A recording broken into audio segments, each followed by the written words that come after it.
আকাশবাণী কলকাতা। স্থানীয় সংবাদ পড়ছি ধৃতি সেন শর্মা। বিশেষ খবর হল, রেল ও রাজ্য সরকারের যৌথ উদ্যোগে আগামী দিনে 500টি নতুন রেল ওভারব্রিজ তৈরি করা হবে বলে মুখ্যমন্ত্রী শুভেন্দু অধিকারী জানিয়েছেন। দলীয় কর্মসূচিতে অংশ নিতে তিনি আজ দিল্লি যাচ্ছেন। ডাক্তারিতে প্রবেশিকা পরীক্ষা নিটে পশ্চিমবঙ্গে মেধা তালিকার শীর্ষে থাকা পরীক্ষার্থীদের আজ সম্বর্ধনা দেবেন মুখ্যমন্ত্রী। রাজ্যে চালু হতে চলেছে মুখ্যমন্ত্রী স্বাস্থ্য বীমা যোজনা। আগামী খরিফ মৌসুমে রাজ্য সরকার ক্ষুদ্র প্রান্তিক কৃষকদের কাছ থেকে কুইন্টাল প্রতি 2,641 টাকা করে সহায়ক মূল্যে ধান কিনবে। উত্তর পশ্চিম বঙ্গোপসাগর ও সংলগ্ন পশ্চিমবঙ্গ উত্তর ওড়িশার ওপর সৃষ্ট অতি গভীর নিম্নচাপটি আজ পূর্ব দীঘা ও পশ্চিম হলদিয়ার কাছাকাছি অংশ দিয়ে স্থলভাগে প্রবেশ করবে।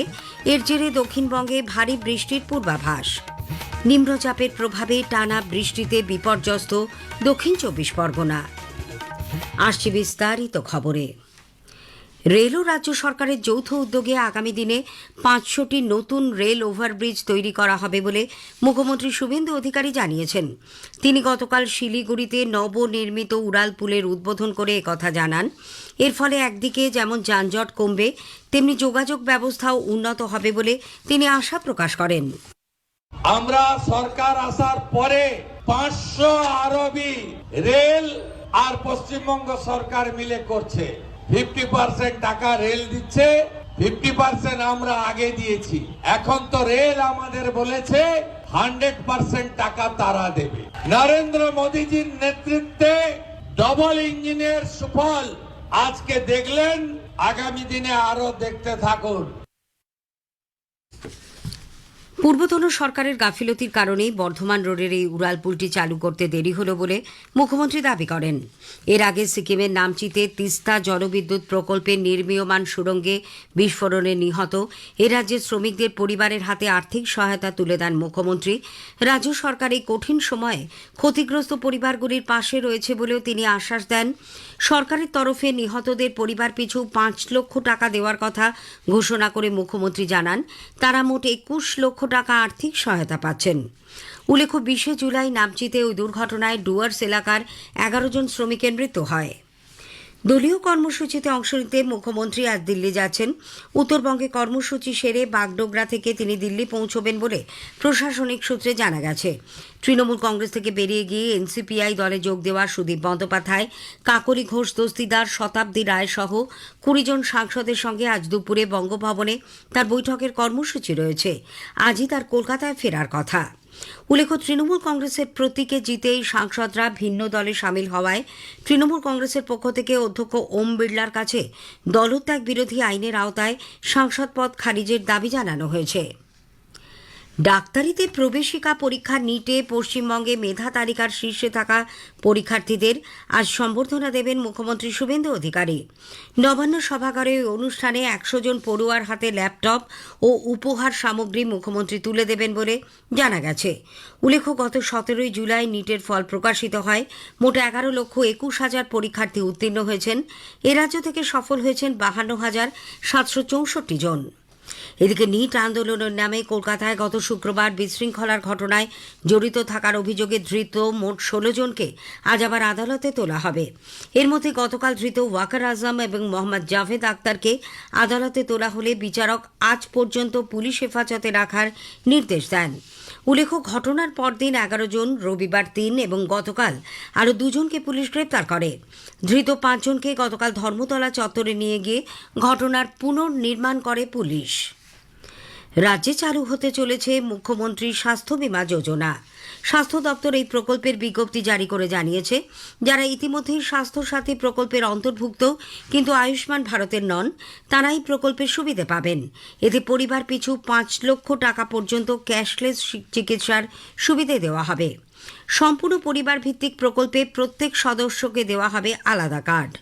তবে যাদের পারিবারিক আয় বছরে 8 লক্ষ টাকার বেশি এবং বিভিন্ন সরকারি স্বাস্থ্য প্রকল্পের সুবিধাভোগী তারা এবং 70 বছরের বেশি বয়সী ব্যক্তি ও এসআইআরে বাদ পড়া ব্যক্তিরা এই প্রকল্পের সুবিধে পাবেন না বলে বিজ্ঞপ্তিতে জানানো হয়েছে। উল্লেখ্য, মুখ্যমন্ত্রী শুভেন্দু অধিকারী সম্প্রতি ঘোষণা করেন, আয়ুষ্মান ভারত প্রকল্পের সুযোগ যারা পাবেন না তাদের জন্য মুখ্যমন্ত্রী স্বাস্থ্য বীমা যোজনা চালু করা হবে। রাজ্য মন্ত্রিসভা গত 22 জুলাই এই প্রকল্প অনুমোদন করে।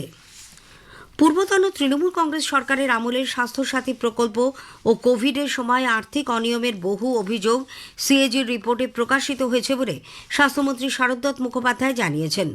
আকাশবাণীকে এক সাক্ষাৎকারে তিনি জানান, কোভিড অতিমারির সময় যে টাকা এসেছিল তার হিসেবে প্রচুর গরমিল ধরা পড়েছে। স্বাস্থ্যসাথী প্রকল্পেও দেখা গেছে একাধিক অনিয়ম। করোনার সময় বিভিন্ন হাসপাতালে বসানো অনেক অক্সিজেন প্লান্ট চালু করা হয়নি বলেও রিপোর্টে প্রকাশ পেয়েছে। যে রিপোর্টে কোভিড-19 গরমিল আছে হিসেবের, স্বাস্থ্য সাথীর হিসেবের গন্ডগোল আছে। কোভিড-19 সময় যেসবগুলো টাকা পয়সা এসেছিল সেগুলোর হিসেব নিকেশ, বেনিয়ম, খরচা, সেগুলোর অনেক রকম গলত আছে। তো এ নিয়ে সিএজি রিপোর্ট থেকে অনেক কিছু বেরোবে। ওটা মাইনফিল্ড, ওটা একটু সময় লাগবে আমাদের হিসেবগুলো ঠিক করতে, কোথায় কি কি আছে। এটা বিগিনিং, সর্বত্রই পাবো আমরা যেখানেই ছুটছি সেখানেই দুর্নীতি খুঁজে পাচ্ছি। উল্লেখ্য, অর্থমন্ত্রী স্বপন দাশগুপ্ত গত শনিবার 2020 থেকে 2025 সাল পর্যন্ত ক্যাগের রিপোর্ট বিধানসভায় পেশ করেন। স্বাস্থ্য দপ্তর সূত্রের খবর, পরিকাঠামো না থাকা সত্ত্বেও স্বাস্থ্যসাথী প্রকল্পে বেশ কিছু বেসরকারি হাসপাতালের মান উন্নত করে দেখানো হয়েছিল বলে অভিযোগ। নিটের প্রশ্নপত্র ফাঁস নিয়ে কলকাতায় আন্দোলনের নামে প্রধানমন্ত্রী নরেন্দ্র মোদীর বিকৃত ছবি পোস্ট করার অভিযোগে বনগাঁ সাইবার থানায় লিখিত অভিযোগ দায়ের করা হয় বিজেপির পক্ষ থেকে। বিজেপি কর্মী সমর্থকেরা গতকাল বনগাঁ সাইবার ক্রাইম থানায় লিখিত অভিযোগ দায়ের করেন অভিনেত্রী শ্রীলেখা মিত্রর বিরুদ্ধে। তাদের দাবি, প্রশ্নপত্র নিয়ে সরকার সমস্ত পদক্ষেপ করার পরেও দেশকে অশান্ত করার জন্য যে আন্দোলন চলেছে সেখানে শ্রীলেখা মিত্র প্রধানমন্ত্রীকে কুরুচিকর ছবি তৈরি করে আক্রমণ করেছেন। বীরভূমের বিভিন্ন থানাতেও শ্রীলেখা মিত্রর বিরুদ্ধে লিখিত অভিযোগ দায়ের করেছেন ভারতীয় জনতা পার্টির নেতা কর্মীরা। অভিযোগ গ্রহণ করেছে মল্লারপুর থানার পুলিশ। আজকের প্রসঙ্গের এবারের বিষয় অভিন্ন দেওয়ানি বিধি। রাজ্য সরকারের অভিন্ন দেওয়ানি বিধি খসড়া বিল পর্যালোচনায় গঠিত বিশেষ কমিটির অন্যতম সদস্য এবং কলকাতা হাইকোর্টের আইনজীবী ওসমান মল্লিকের সঙ্গে কথা বলেছেন কাশফিন নাহার। অনুষ্ঠানটি শোনা যাবে রাত 8টায় গীতাঞ্জলি প্রচার তরঙ্গে, ডিটিএইচ বাংলা পরিষেবা এবং আকাশবাণী সংবাদের সোশ্যাল মিডিয়া প্ল্যাটফর্মে। স্থানীয় সংবাদ শুনছেন আকাশবাণী কলকাতা কেন্দ্র থেকে। আগামী খরিফ মৌসুমে রাজ্য সরকার ক্ষুদ্র প্রান্তিক কৃষকদের কাছ থেকে কুইন্টাল প্রতি 2,641 টাকা করে সহায়ক মূল্যে ধান কিনবে। খাদ্য সরবরাহ মন্ত্রী অশোক কীর্তনিয়া খাদ্য ভবনে গতকাল 24 পরগনা, হুগলি, ঝাড়গ্রাম সহ বিভিন্ন জেলার চালকল মালিকদের সঙ্গে পর্যালোচনা বৈঠকের পর একথা জানান। পরে তিনি বলেন, এছাড়াও যেসব কৃষক সরকারি ক্রয় কেন্দ্রে সরাসরি চাল বিক্রি করবেন তাদের কুইন্টাল প্রতি অতিরিক্ত 20 টাকা করে উৎসাহ ভাতা দেওয়া হবে। এখন থেকে প্রতি কুইন্টালে 10% পরিবর্তে 5% ভাঙা চাল দেওয়া হবে।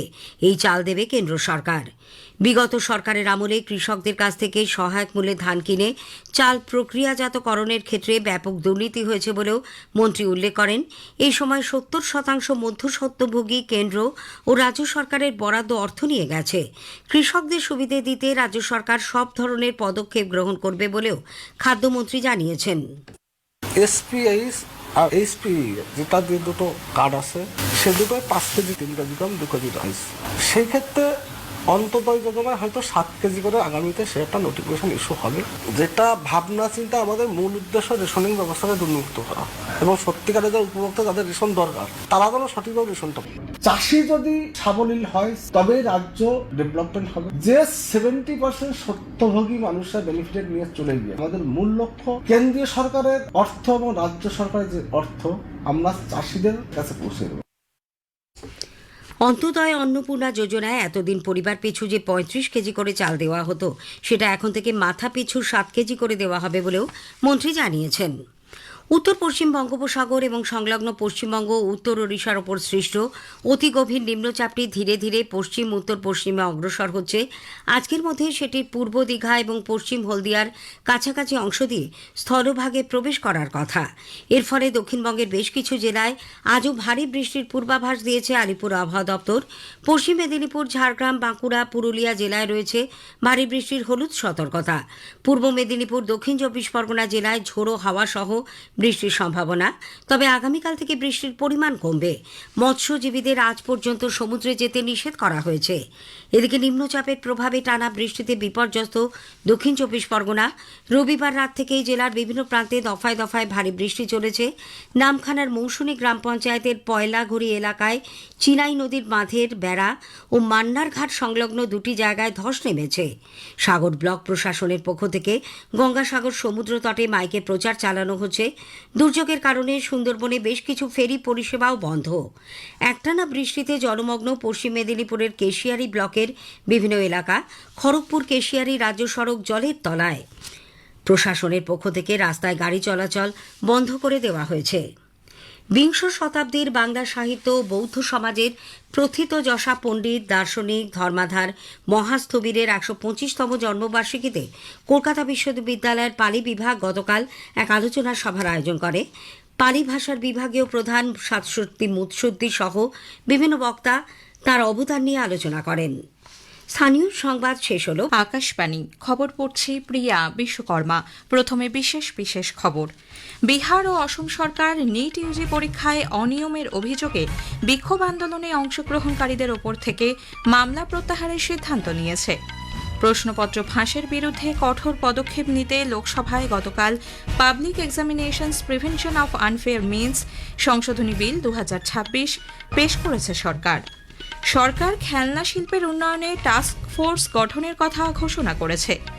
চীন সফররত বিদেশ সচিব বিক্রম মিশ্রি সে দেশের উপবিদেশমন্ত্রী হুয়া চুনয়াংয়ের সঙ্গে দ্বিপাক্ষিক সম্পর্কের বিভিন্ন দিক নিয়ে কথা বলেছেন। পাক অধিকৃত জম্মু কাশ্মীরে প্রথম পর্যায়ের বিধানসভা নির্বাচনকে ঘিরে ব্যাপক হিংসার ঘটনায় একজনের মৃত্যু হয়েছে, আহত কয়েকজন। নাইজেরিয়ার কাদুনায় বন্দুকবাজের হামলায় অন্তত ৩০ জন নিহত। ভারতের শর্মিলা ধানকার কমনওয়েলথ গেমসে মহিলাদের শর্টপাটে সোনা জিতেছেন। এই নিয়ে ভারতের পদক সংখ্যা হল ১০। আজ সেই বিস্তারিত খবরে। বিহার ও অসম সরকার নিট ইউজি পরীক্ষায় অনিয়মের অভিযোগে বিক্ষোভ আন্দোলনে অংশগ্রহণকারীদের ওপর থেকে মামলা প্রত্যাহারের সিদ্ধান্ত নিয়েছে। তাদের বিরুদ্ধে আপাতত কোনো আইনি ব্যবস্থা গ্রহণ করা হবে না বলেও জানা গেছে। বিহারের স্বরাষ্ট্র দপ্তরের পক্ষ থেকে জানানো হয়েছে, ২৬শে জুলাই সন্ধে ৬টার আগে দাখিল করা সমস্ত এফআইআর, ফৌজদারি অভিযোগ ও শোকজ নোটিশ অবিলম্বে প্রত্যাহারের জন্য সব ব্যবস্থা নেওয়া হচ্ছে। সরকারি সূত্রে জানা গেছে, এ ব্যাপারে কাউকে গ্রেপ্তার অথবা আটক করা হলে তাকেও ছেড়ে দেওয়া হবে। অসমেও স্বরাষ্ট্র ও রাজনৈতিক দপ্তরের পক্ষ থেকে জানানো হয়েছে, এই ধরনের বিক্ষোভ প্রদর্শনের অভিযোগে দায়ের করা মামলায় যে ১৩ জনকে গ্রেপ্তার করা হয়েছিল, রাজ্য সরকার তাদের বিরুদ্ধে আর কোনো আইনি ব্যবস্থা না করার সিদ্ধান্ত নিয়েছে। প্রশ্নপত্র ফাঁসের বিরুদ্ধে কঠোর পদক্ষেপ গ্রহণের লক্ষ্যে লোকসভায় public examinations prevention of unfair means সংশোধনী বিল ২০২৬ পেশ করা হয়েছে। কেন্দ্রীয় মন্ত্রী ড জিতেন্দ্র সিং গতকাল সভায় বিলটি পেশ করেন। এই বিলে ২০২৪-এর সংশ্লিষ্ট আইনের বেশ কিছু সংশোধন করা হয়েছে। প্রশ্নপত্র ফাঁসের মতো গর্হিত অপরাধের ক্ষেত্রে সাজা হিসেবে ১০ বছরের কারাদণ্ড, ১০ কোটি টাকা পর্যন্ত জরিমানা এবং দোষীদের সম্পত্তি বাজেয়াপ্ত করার সংস্থান রাখা হয়েছে এই বিলে। মামলা তদন্ত দ্রুত শেষ করার লক্ষ্যে প্রতিটি রাজ্য সরকার এবং কেন্দ্রশাসিত অঞ্চল কর্তৃপক্ষকে দৈনন্দিন শুনানির জন্য বিশেষ ফাস্ট ট্র্যাক আদালত স্থাপনের নির্দেশ দেওয়া হয়েছে এই বিলে।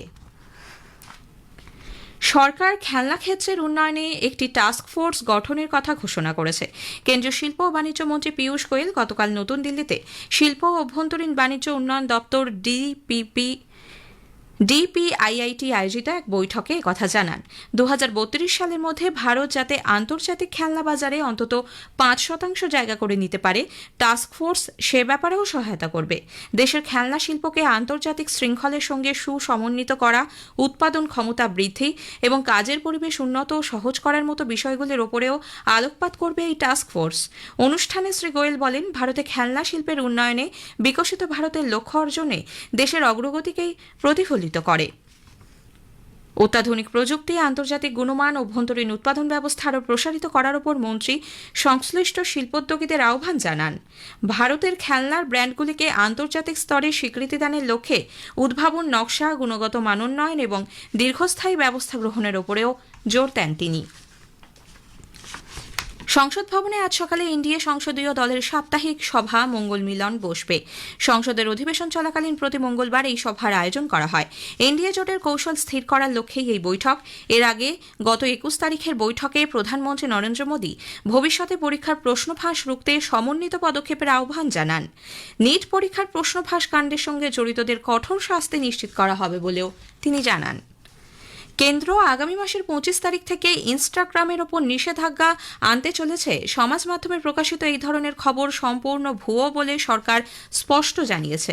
প্রেস ইনফরমেশন ব্যুরো পিআইবির ফ্যাক্ট চেক ইউনিট জানিয়েছে, এই ধরনের খবরের কোনো সারবত্তা নেই। সরকার কখনোই এই ধরনের কোনো ঘোষণাও করেনি। সঠিক তথ্যের জন্য শুধুমাত্র বিশ্বস্ত সরকারি সূত্রের ওপর আস্থা রাখার জন্য পিআইবির পক্ষে নাগরিকদের পরামর্শ দেওয়া হয়েছে। প্রধানমন্ত্রী নরেন্দ্র মোদী স্কাইরুট এয়ারোস্পেসের পবন চন্দনা এবং নাগা ভারত ডাকার সঙ্গে বৈঠক করেছেন। সামাজিক মাধ্যমে এক পোস্টে শ্রী মোদী বলেন, বিক্রম-1 রকেটের সাফল্য নিয়ে তাঁদের কথা হয়েছে। প্রধানমন্ত্রীকে ভবিষ্যৎ পরিকল্পনা সম্পর্কে অবহিত করেছেন তারা। মহাকাশ ক্ষেত্রে বেসরকারি উদ্যোগকে উৎসাহ দানের ওপর জোর দেন তিনি। আজকের প্রসঙ্গের এবারের বিষয় অভিন্ন দেওয়ানি বিধি। রাজ্য সরকারের অভিন্ন দেওয়ানি বিধি খসড়া বিল পর্যালোচনায় গঠিত বিশেষ কমিটির অন্যতম সদস্য এবং কলকাতা হাইকোর্টের আইনজীবী ওসমান মল্লিকের সঙ্গে কথা বলেছেন কাশফিন নাহার। অনুষ্ঠানটি শোনা যাবে আজ রাত 8টায় গীতাঞ্জলি প্রচার তরঙ্গে, ডিটিএইচ বাংলা পরিষেবা ও আকাশবাণী সংবাদের সোশ্যাল মিডিয়া প্ল্যাটফর্মে। খবর শুনছেন আকাশবাণী থেকে। চীন সফররত বিদেশ সচিব বিক্রম মিশ্রি সেদেশের উপবিদেশ মন্ত্রী হুয়া চুনিয়াং এর সঙ্গে সাক্ষাৎ করেছেন। বেইজিংয়ে দ্বিপাক্ষিক সম্পর্কের সমস্ত দিক নিয়ে কথা বলেছেন তাঁরা। বাণিজ্যিক ও অর্থনৈতিক অংশীদারিত্ব বৃদ্ধি এবং উন্নয়নমূলক কর্মকাণ্ড নিয়ে তাদের আলোচনা হয়েছে। চীনে ভারতীয় দূতাবাসের দেওয়া তথ্য অনুযায়ী দুপক্ষই ভারত চীন সীমান্ত এলাকায় শান্তি এবং স্থিতিশীলতা বজায় রাখার বিষয়ে সহমত হয়েছেন। এর আগে শ্রী মিশ্রি বেইজিংয়ে Chinese people's political consultative conference সিপিপিসিসির চতুর্দশ জাতীয় কমিটির উপমহাসচিবের সঙ্গে বৈঠকে দুদেশের দ্বিপাক্ষিক সম্পর্ক বৃদ্ধির পন্থা পদ্ধতি নিয়ে আলোচনা করেন। পাক অধিকৃত জম্মু কাশ্মীরে প্রথম পর্যায়ের বিধানসভা নির্বাচনকে ঘিরে ব্যাপক হিংসার ঘটনায় একজনের মৃত্যু হয়েছে, আহত আরও বেশ কয়েকজন। পিপলস পার্টি পিপিপি জানিয়েছে, পাকিস্তান মুসলিম লীগ নওয়াজ গোষ্ঠীর সমর্থকদের গুলি চালনায় তাদের কর্মী মুক্তার ইউনুস প্রাণ হারিয়েছেন, আহত আরও কমপক্ষে 2 জন। পিপিপি চেয়ারম্যান বিলাওয়াল ভুট্টো জারদারি এই ঘটনায় গভীর শোক ব্যক্ত করেছেন। প্রাথমিকভাবে এই নির্বাচন 1 দফায় হওয়ার কথা থাকলেও পরে তা 3 দফায় করার কথা ঘোষণা করা হয়। গতকাল ছিল প্রথম দফা, শেষ দফার ভোট নেওয়া হবে আগামী 10ই আগস্ট। পিপিপি ও পিএমএলএন একে অপরের বিরুদ্ধে ভোটে কারচুপি ও হিংসায় জড়িত থাকার অভিযোগ এনেছে। দুপক্ষের সমর্থকদের মধ্যে সংঘর্ষের জেরে কয়েকটি কেন্দ্রে ভোট গ্রহণ ব্যাহতও হয়। প্রাক্তন প্রধানমন্ত্রী ইমরান খানের পাকিস্তান তেহরিকে ইনসাফ পিটিআই এই ভোট বয়কট করে। অন্যদিকে জয়েন্ট আওয়ামী অ্যাকশন কমিটি জেএএসির ওপর নিষেধাজ্ঞা আরোপ করায় তারা ভোটে দাঁড়াতে পারেননি। পিটিআই দাবি করেছে, গত মাসে জেএএসির বিক্ষোভ ও হিংসাত্মক ঘটনায় শতাধিক মানুষ প্রাণ হারান। এর ফলে প্রায় 50 দিন পাক অধিকৃত জম্মু কাশ্মীরে স্বাভাবিক জনজীবন ব্যাহত হয়। উল্লেখ্য, জেএএসি শরণার্থীদের 12টি আসন তুলে দেওয়ার পক্ষে দাবি জানিয়ে আসছে। কর্তৃপক্ষ অবশ্য সেই দাবি অস্বীকার করেছে। নাইজেরিয়ার কাদুনায় বন্দুকবাজের গুলিতে অন্তত 30 জনের মৃত্যু হয়েছে, আহত বেশ কয়েকজন। সিভিল সোসাইটি সংগঠন সাউদার্ন কাদুনা পিস অ্যান্ড সিকিউরিটি নেটওয়ার্কের চেয়ারম্যান ডেরেক ক্রিস্টোফার জানান, কাদুনার ন্যারিজন গ্রামে এই হামলার ঘটনা ঘটে। ইসরায়েলের প্রধানমন্ত্রী বেনিয়ামিন নেতানিয়াহু মার্কিন প্রেসিডেন্ট ডোনাল্ড ট্রাম্পের সঙ্গে বৈঠকে যোগ দিতে ওয়াশিংটন পৌঁছেছেন। হোয়াইট হাউসে এই বৈঠক হবে। 2 নেতার মধ্যে এটি হবে 8ম বৈঠক। এক বিবৃতিতে নেতানিয়াহু বলেছেন, ইরান নিয়ে তাদের মধ্যে আলোচনা হবে। ইউক্রেনের রাষ্ট্রপতি ভলোদিমির জেলেনস্কি গতকাল নবনিযুক্ত ব্রিটিশ প্রধানমন্ত্রী অ্যান্ডি বার্নহ্যামের সঙ্গে সাক্ষাৎ করেছেন। সপ্তাহখানেক আগে বার্নহাম নতুন দায়িত্ব গ্রহণের পর এটি প্রথম কোনো বিদেশি নেতার সেদেশ সফর। বৈঠকের পর ফোর্টস মাউথে যাওয়ার পথে এক বিমান যাত্রায় প্রধানমন্ত্রী বার্নহ্যাম ইউক্রেনের সম্পূর্ণ সমর্থনের কথা জানান। উভয় নেতা গুরুত্বপূর্ণ পরিকাঠামোর ওপর রুশ ক্ষেপণাস্ত্র হানা প্রতিরোধে গৃহীত বিভিন্ন ব্যবস্থা এবং যৌথ প্রতিরক্ষা উৎপাদন আরও প্রসারিত করার বিষয়ে আলাপ আলোচনা করেন। নানা অনুষ্ঠানের মধ্যে দিয়ে আজ বিশ্ব প্রকৃতি সংরক্ষণ দিবস উদযাপিত হচ্ছে। মানবজাতির কল্যাণের কথা মাথায় রেখে জল, জলাশয়, বনভূমি, মাটি, খনিজ সম্পদ ও বন্যপ্রাণীর মতো প্রাকৃতিক সম্পদ রক্ষা, বাস্তুতন্ত্রের বৈচিত্র্য বজায় রাখা সম্পর্কে জনসচেতনতার প্রসার ঘটানোই দিনটি পালনের মূল লক্ষ্য। আজ বিশ্ব হেপাটাইটিস দিবস। নানা সচেতনতামূলক প্রচার অনুষ্ঠানের মধ্যে দিয়ে দিনটি পালিত হচ্ছে। ভারতীয় আবহাওয়া দপ্তর আজ ছত্তিশগড়, ওড়িশা, দিল্লি, হরিয়ানা, চণ্ডীগড়, হিমাচল প্রদেশ, মধ্য মহারাষ্ট্র, পাঞ্জাব, দক্ষিণ কর্ণাটক, উত্তরপ্রদেশ, উত্তরাখণ্ড এবং কর্ণাটক উপকূলের কিছু অংশে অতি ভারী বৃষ্টির পূর্বাভাস দিয়েছে। উত্তর পূর্ব ভারতের কিছু অংশ, অন্ধ্র উপকূল, পূর্ব রাজস্থান, গুজরাট, ঝাড়খণ্ড, কেরালা, মাহে, পশ্চিমবঙ্গ এবং সিকিমেও মাঝারি থেকে ভারী বৃষ্টির সম্ভাবনা। ভারতের শর্মিলা ধানকার কমনওয়েলথ গেমসে মহিলাদের শর্টপাট F57 ইভেন্টে সোনা জিতেছেন। এটি ভারতের দ্বিতীয় স্বর্ণপদক। 5টি রূপো এবং 3টি ব্রোঞ্জ সমেত ভারতের মোট পদক সংখ্যা এখন 10। কমনওয়েলথ গেমসে প্যারা অ্যাথলেটিক্স বিভাগে প্রথম ভারতীয় হিসেবে সোনা জয় করে ইতিহাস সৃষ্টি করেছেন শর্মিলা। ভারোত্তোলনে পুরুষদের 79 কেজি বিভাগে ভাল্লুরি অজয় বাবু রূপো পেয়েছেন। শেষ করার আগে খবরের বিশেষ কিছু অংশ আরও একবার। বিহার ও অসম সরকার নিট ইউজি পরীক্ষায় অনিয়মের অভিযোগে বিক্ষোভ আন্দোলনে অংশগ্রহণকারীদের ওপর থেকে মামলা প্রত্যাহারের সিদ্ধান্ত নিয়েছে। সরকার খেলনা শিল্পের উন্নয়নে টাস্ক ফোর্স গঠনের কথা ঘোষণা করেছে। খবর শেষ হলো।